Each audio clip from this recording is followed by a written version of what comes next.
Assalamualaikum warahmatullahi wabarakatuh.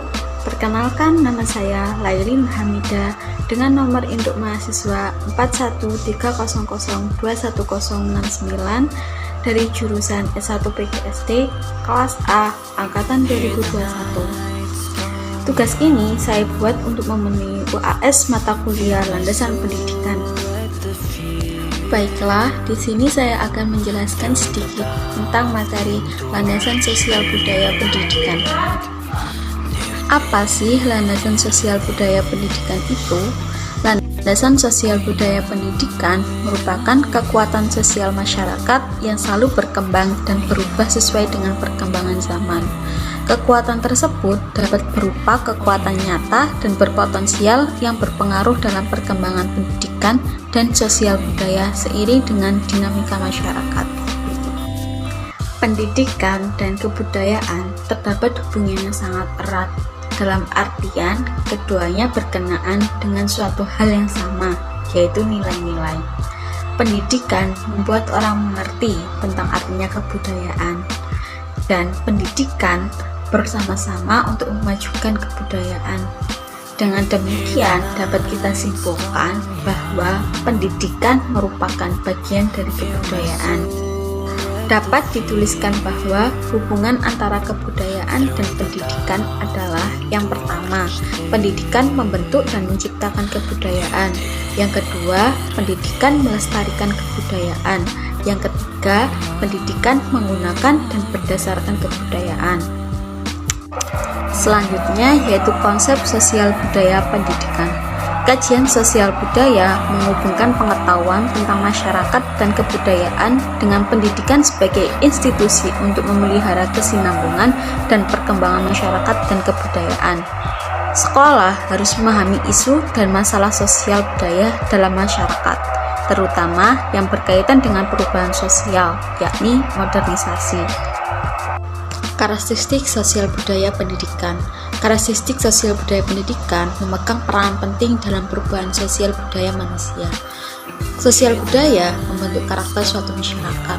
Karakteristik kebudayaan: yang pertama, kebudayaan dipelajari; yang kedua, kebudayaan ditanamkan; yang ketiga, kebudayaan bersifat sosial dan memiliki bersama; yang keempat, kebudayaan bersifat gagasan; yang kelima, kebudayaan memuaskan individu dan kebutuhan kelompok sosial; dan yang terakhir, kebutuhan bersifat integratif.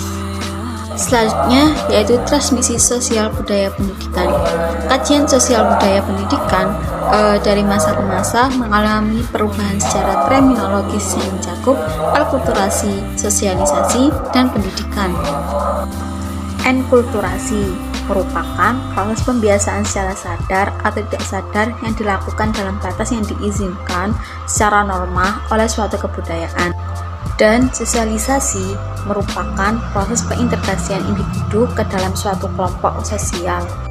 Sedangkan pendidikan merupakan bagian dari enkulturasi, yaitu usaha yang disengaja yang bersifat sistematis untuk menyampaikan keterampilan dan pengetahuan, kebiasaan berpikir, dan bertingkah laku yang dituntut untuk dimiliki oleh para peserta didik. Interaksi sosial dalam pendidikan. Yang pertama, guru harus menjadi contoh dalam berperilaku agar dapat ditiru, diidentifikasi sehingga anak-anak akan merasa simpati padanya.